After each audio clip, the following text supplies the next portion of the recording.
हालांकि 6 नहीं 7 नहीं, हमने वादा किया था एक एक दिन एक एक सुंदरता का वर्णन करने का प्रयास करेंगे और 7 दिन में 7 कारण हम बता देंगे कि इसका नाम सुंदरकांड क्यों रखा गया। 6 सुंदरताएं हमने बता दी हैं, उनको दोहराने की आवश्यकता नहीं है। 7वें दिवस की सुंदरता का आज वर्णन किया जाएगा। आपके इसी कथा प्रांगण में भगवान के इसी मंच पे आज दोपहर लगभग 11, सवा 11, साढ़े 11 बजे से श्री रामचरितमानस का अखंड पाठ चल रहा है, जो अभी तक आप लोग ध्वनि प्रसारण के माध्यम से सुन रहे थे। अब इस मंच से राम कथा व्यास जी के द्वारा कही जाएगी, इसलिए हमारे एक आचार्य जी बगैर माइक के पाठ को अनवरत किए हुए हैं, क्योंकि जब अखंड पाठ प्रारंभ होता है तो उसको कहीं भी रोक नहीं सकते हैं। ध्वनि प्रसारण हो पाए ना हो पाए वो अलग बात है। हमारे आचार्य जी बहुत सुंदर पाठ सुबह से सुना रहे हैं, सभी ब्राह्मण बहुत सुंदर पाठ हुआ है। और अब हमारे आचार्य जी बगैर ध्वनि प्रसारण के पाठ कर रहे हैं। कथा के उपरांत आरती के बाद पुनः ये अखंड पाठ गाजे बाजे, ढोलक, तबला, हारमोनियम जो आप बजा सकते हैं उसके साथ पाठ करेंगे। और पाठ के उपरांत कल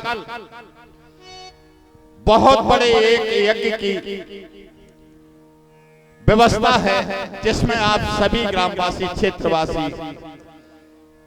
अपने अपनी उस यज्ञ में आहुति दे सकते हैं। सामग्री यही मिलेगी, सामग्री घर से लाने की आवश्यकता नहीं है।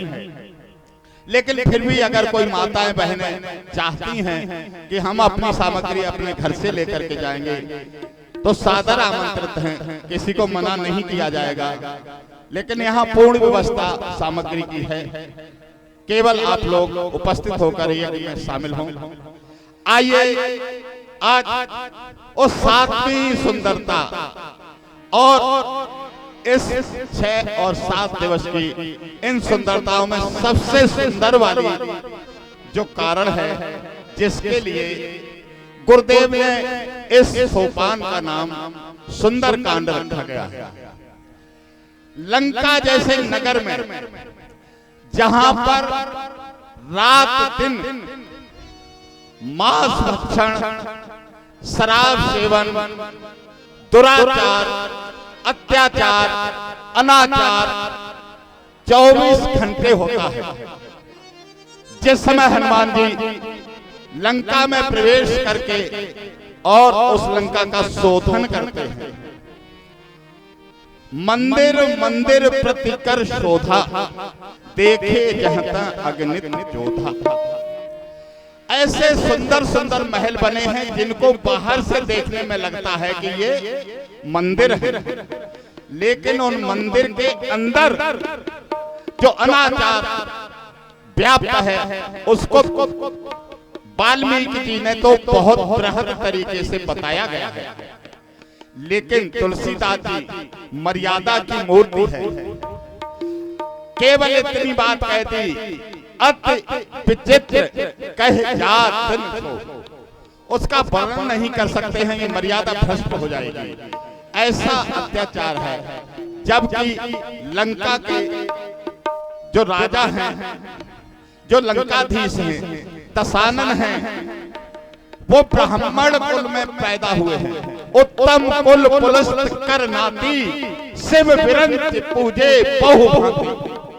ऐसे कुल में ऐसा कलंकी बेटा पैदा हुआ है कि आज तक हर वर्ष दशहरा पर उस रावण को बार बार जलाया जाता है और फिर वो रावण उठ खड़ा होता है। वो रावण और कुछ नहीं है, वो रावण हम लोगों का अहंकार है।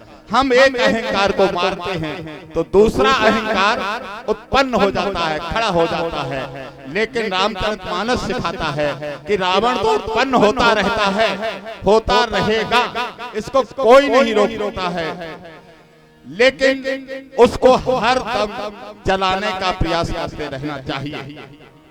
आइए इसका इस सोपान का नाम सुंदरकांड का 7वीं सीढ़ी 7वां पायदान है कि उस ऐसी लंका नगरी में जहां अनाचार अत्याचार का भरमार पड़ा हुआ है, चोर उचक्के लुटेरों का भरमार पड़ा हुआ है, यज्ञ ब्राह्मण गौ को पृथ्वी को रौंदने का काम जहां होता है, वहीं पर हमारी सीता जी विराजमान है इस समय। और सीता जी भक्ति का स्वरूप है और कितनी सुंदर है। महाराज जी ने इसी मंच से बताया था कि सीता जी क्या है।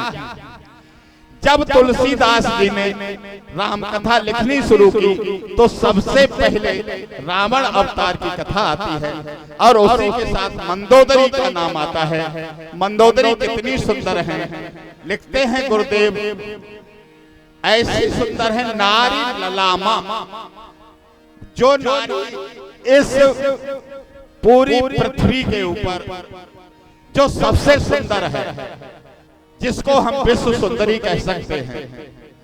विश्व सुंदरी है मंदोदरी। अब जब विश्व सुंदरी लिख दिया तुलसीदास जी ने मंदोदरी को, तो गुरुदेव के आलोचक सोचने लगे, अरे अभी तो ये पार्वती की सुंदरता का वर्णन करेंगे तो कहां से लाएंगे, विश्व सुंदरी तो इनको बना दिया।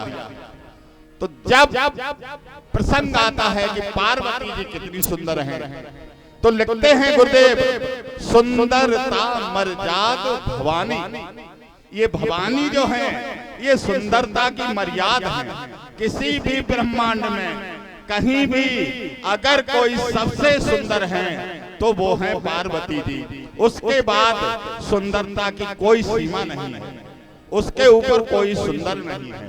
सुंदरता मर्यादा भवानी। अब तो गुरुदेव के आलोचक और नाचने लगे, अरे अब तुलसीदास जी फंस गए हैं। अब ये जब सीता जी की सुंदरता का वर्णन करेंगे तो किस प्रकार से करेंगे।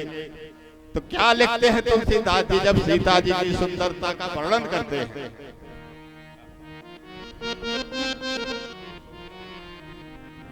कि सुंदरता कहो सुंदर करई, सुंदरता कहो सुंदर करई, सुंदरता कहो सुंदर करई, ओ सुंदरता सुंदर करई। ग्रह दीप